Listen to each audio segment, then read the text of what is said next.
Hola, buenos días a todos. Mi nombre es Andrea Sánchez, soy residente del Hospital Universitario Puerta del Mar. Hoy es día 20 de octubre, son las 8:19 de la mañana y el día está soleado. Vamos a hablar sobre la dermatosis de la mucosa oral. La mucosa oral, aunque a veces está subestimada en la exploración, es un sitio frecuente y a menudo inicial de manifestaciones de múltiples dermatosis. Entonces, va a conllevar también un reto diagnóstico, ya que la morfología es similar en muchas de ellas y la biopsia además es de difícil realización. El objetivo de la sesión, ya que es complicado abarcar las numerosas dermatosis al detalle en unos 15 o 20 minutos, vamos a darle un abordaje práctico centrado sobre todo en el razonamiento clínico y en las características de las lesiones en la exploración. Para ello he clasificado esta sesión en lesiones blanquecinas, ampollosas erosivas, ulceradas, rojas o atróficas y verrucosas o pigmentadas. Vamos a empezar hablando de las lesiones blanquecinas, que presentan ese aspecto blanquecino por esa hiperkeratosis, acantosis, incluso depósitos de queratina o pseudomembrana. Es importante en la clínica ya que van a englobar entidades de numerosas etiologías, inflamatorias, infecciosas, reactivas y potencialmente malignas. Me detallo en esta, la potencialmente maligna, ya que es importante realizar un diagnóstico precoz para así tener un mejor pronóstico en este tipo de pacientes. El líquen plano oral presenta un patrón característico, como todo el mundo conocemos, como es el reticulado de esas líneas blancas finas, que son las estrías de Bija. Especialmente la podemos observar en la mucosa yugal a nivel bilateral, como vemos en la imagen de abajo. Existen otro tipo de variantes, las variantes atróficas, erosivas y en placas homogéneas, como vemos en la imagen de la derecha abajo, en la número C, que pueden confundirse sobre todo con las leucoplasias. Es importante realizar el diagnóstico diferencial y el seguimiento de este tipo de pacientes. Aquí en la imagen última podemos observar el líquen plano oral atrófico erosivo con esas áreas eritematosas, con ese halo blanquecino. Los síntomas generalmente van a ser pacientes o sin sintomatología o que tienen ardor o dolor asociado a las lesiones. El riesgo de transformación maligna hacia carcinoma epidermoide se va a ver sobre todo en las formas erosivas crónicas. Por eso es importante hacer un buen seguimiento a este tipo de pacientes. El diagnóstico lo vamos a tener a partir de biopsia, con histología, incluso con inmunofluorescencia, y se va a ver ese patrón de degeneración de la basal con ese infiltrado de linfocito a nivel subepitelial. Vamos a hablar ahora de la leucoplasia, que como vemos en las imágenes, son placas blanquecinas en la mucosa oral que no se van a desprender en la exploración. Y se clasifican generalmente en dos subtipos, en leucoplasia homogénea y en la no homogénea. La homogénea generalmente no nos va a causar una gran preocupación, aunque debe de seguirse también, y las que no tienen mayor potencial de malignidad y que debemos de seguir de manera más estrecha son las que tienen pues esa característica más heterogénea. El diagnóstico lo vamos a realizar siempre de manera obligatoria para descartar displasia escamosa, carcinomas in situ, incluso invasivo. La candidiasis crónica hiperplásica es otra entidad de interés que la vamos a observar a nivel clínico con esas placas blanquecinas adherentes de superficie rugosa o incluso nodular, y la vamos a ver sobre todo en mucosa yugal y en la lengua. No se van a desprender de manera tan fácil, por eso es importante realizar el diagnóstico diferencial con la leucoplasia. Los factores predisponentes van a ser la inmunosupresión, el tabaco, las prótesis mal ajustadas y los corticoides inhalados. El diagnóstico lo vamos a realizar evidentemente con una biopsia, pero también se pueden utilizar otro tipo de técnicas cuando lo sospechemos, como el frotis con tinción PAS, que van a mostrar esas hifas y esas blastosporas de cándida y células epiteliales tan llamativas. Es importante realizar el diagnóstico diferencial ya no solo para descartar otras entidades como la leucoplasia verdadera, sino también porque incluso la candidiasis crónica hiperplásica puede asociar displasia epitelial. Por lo tanto, me quedaría con puntos clave en relación a estas lesiones blanquecinas, en que estas formas persistentes requieren estudio histológico de manera obligatoria, ya que pueden presentar etapas precoces de displasia, incluso de carcinomas in situ, y el líquen plano erosivo y la leucoplasia no homogénea son los que van a conllevar tener el mayor riesgo de transformación maligna. Pasamos a hablar de las lesiones ampollosas y erosivas, que van a incluir enfermedades autoinmunes, reactivas, tóxicas. etcétera. La mucosa oral puede ser el primer y el único sitio afectado, por lo tanto es importante porque se pueden dar en fases iniciales, el inicio de la sintomatología y de los signos, por lo tanto es importante realizar una buena exploración y no olvidarnos nunca de la mucosa oral. Suelen presentarse como ampollas frágiles, como ahora veremos, que van a dar lugar posteriormente a esas erosiones dolorosas. El pénfigo vulgar, como todo el mundo sabemos, es una enfermedad ampollosa intraepitelial autoinmune que se va a dar en relación a la mucosa oral de manera exclusiva, sobre todo por autoanticuerpos en contra de la desmogleína tipo 3, y se asocia a enfermedad mucocutánea asociada, se suele dar también afectación a partir de autoanticuerpos por la desmogleína 1. En la clínica vamos a ver esas erosiones orales dolorosas de curso crónico que se puede asociar, o incluso en casi todos los pacientes, en la exploración con ese signo de Nikolsky positivo, como vemos a la derecha, que no es más que ese fenómeno de acantolisis, que se asocia por esa destrucción del despegamiento de la epidermis, que todo el mundo sabemos. En la histología, como he dicho, vamos a observar esa acantólisis de la suprabasal, y la inmunofluorescencia vamos a observar ese patrón reticular asociado a inmunoglobulina y fracciones del complemento, etc. Es importante realizar el diagnóstico precoz en estos pacientes para reducir la mortalidad y poner un tratamiento inmunosupresor sistémico de manera agresiva. El pemfigoide de mucosa también es importante que lo conozcamos, porque este tipo de lesiones, como vemos, son lesiones erosivas orales y suelen ser crónicas, van a dar lugar a una cicatrización. Y es de interés porque pueden producir estenosis orofaringeas asociadas, traqueales y sinequias oculares, como vemos en las imágenes. El pemfigoide de mucosa es una enfermedad autoinmune subepitelial crónica que va a estar asociada a autoanticuerpos contra la BP180 sobre todo.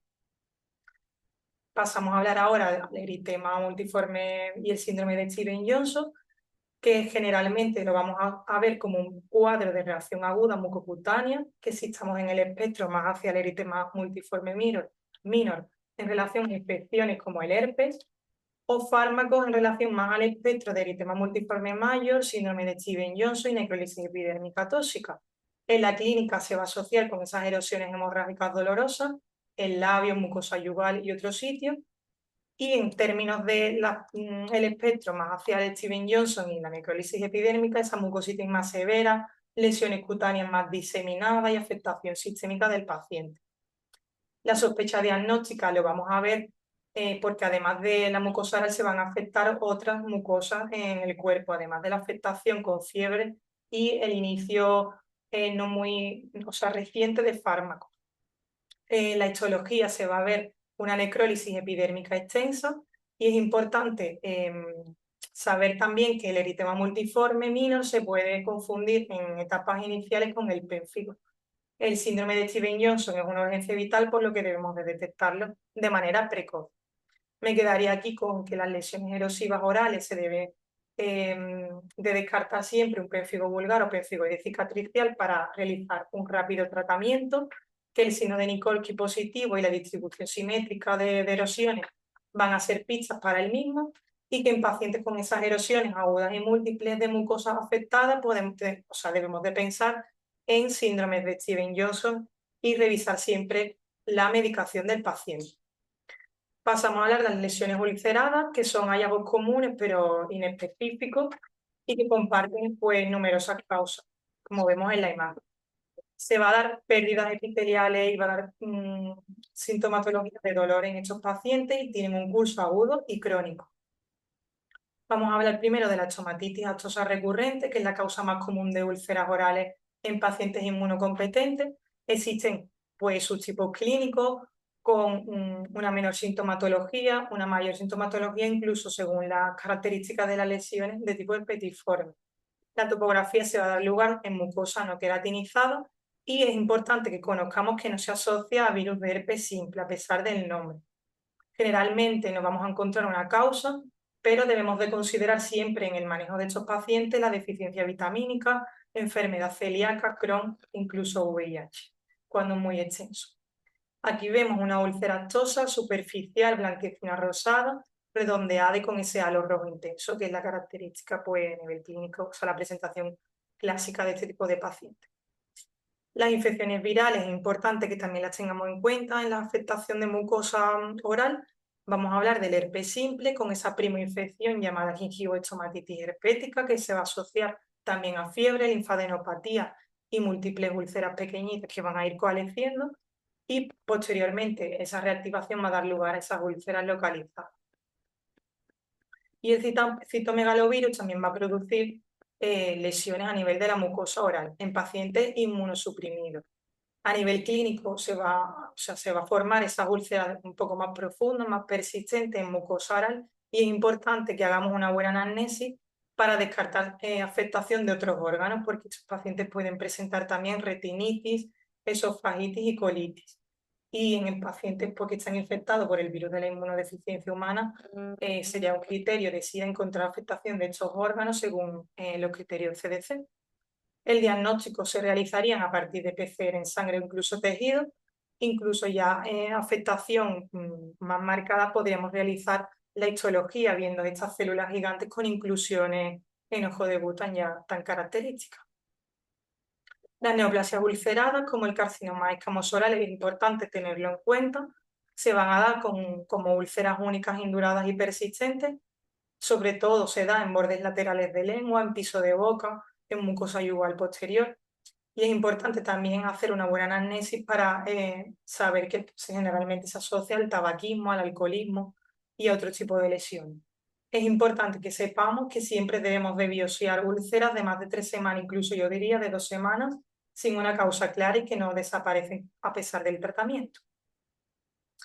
Pasamos a hablar de las lesiones rojas y atróficas que están asociadas a procesos inflamatorios, infecciosos, nutricionales, que se van a deber a atrofia epitelial, esa pérdida de la queratinización o inflamación vascular subyacente. Suelen ser dolorosas y urentes. La candidiasis eritematosa o atrófica es la forma más común en adultos, generalmente portadores de prótesis o usuarios de corticoides inhalados. Y se observa como áreas rojizas, lisas, brillantes. Se pueden ver en paladar duro y también muchas veces en dorso de la lengua, como vemos en la imagen, con esa glositis atrófica. El diagnóstico, bueno, podríamos realizar citología, incluso cultivo si fuera necesario. La eritoplasia es importante que la conozcamos porque es obligatorio cuando lo sospechemos la biopsia, ya que está en relación generalmente a displasia epitelial severa, incluso a carcinomas in situ e invasivos. Como vemos en las imágenes, se ve como esas placas rojizas, aterciopeladas, bien delimitadas de aspecto homogéneo mixto, incluso con áreas blanquecinas. La glositis atrófica por deficiencias nutricionales, otra entidad de interés que se va a ver como su nombre indica por deficiencia de hierro, vitaminas, incluso otro tipo de vitamina B12, folato y otras vitaminas que no pongo aquí en la diapositiva. La lengua la veríamos como ese aspecto liso, despapelado, brillante y nada, simplemente a destacar que en el diagnóstico y en el manejo deberíamos de solicitar ese perfil hematimétrico completo con dosificación vitamínica y suele ser reversible con la corrección de la causa. Por último, vamos a hablar de las lesiones verrucosas y pigmentadas de la mucosa oral, que incluyen lesiones sobreelevadas o cambio de coloración, que se van a deber a numerosas índoles, de numerosas etiologías diferentes, como infecciosa, reactiva, neoplásica o sistémica. Y vamos a empezar hablando del papiloma escamoso o verruga vulgar. Se va a deber al virus del papiloma humano y lo vamos a ver generalmente como una lesión única, esofítica, blanquecina, con esa superficie digitada o verrugosa. Generalmente los pacientes van a estar asintomáticos y el diagnóstico va a ser clínico. El condiloma acuminado también se va a producir por el virus del papiloma humano y le vamos a ver como lesiones más grandes que en relación al papiloma y van a ser también frecuentes, o sea, van a ser múltiples. La base suele ser más ancha y van a presentar superficie granular. Es importante, además de hacer el diagnóstico y tratamiento de estos pacientes, considerar el estudio de otros tipos de ITS. Ya pasando a las lesiones pigmentadas, vamos a resaltar las melanosis orales fisiológicas que se dan en pacientes generalmente con fototipos altos y vamos a observar esa mácula difusa, mal delimitada, con ese color marrón claro oscuro, de manera simétrica. Esto es una entidad benigna que nos requiere tratamiento. Y por último vamos a hablar del melanoma oral, que es poco frecuente, pero es de alto riesgo, por eso es importante que lo detectemos de manera precoz, se van a ver como lesiones pigmentadas asimétricas, mal delimitadas, de crecimiento rápido y también pueden ser incluso melanóticas, dificultando así el diagnóstico. Es importante realizar una biopsia urgente ante cualquier pigmentación y ante que sospechemos un melanoma. El pronóstico es muy pobre, por lo tanto es importante, y me vuelvo a repetir, el diagnóstico precoz de estos pacientes. Y ya simplemente comentar en la conclusión que la mucosa oral puede ser la primera o única manifestación de enfermedades dermatológicas, algunas con riesgo sistémico maligno. El abordaje lo vamos a realizar en función de la morfología, la topografía y contextualizando también los factores de riesgo del paciente. El error más común es subestimar este tipo de lesiones y es fundamental realizar biopsia selectiva, usar herramientas diagnósticas complementarias y no omitir el examen de la mucosa de manera sistemática en nuestra práctica clínica diaria. Muchas gracias.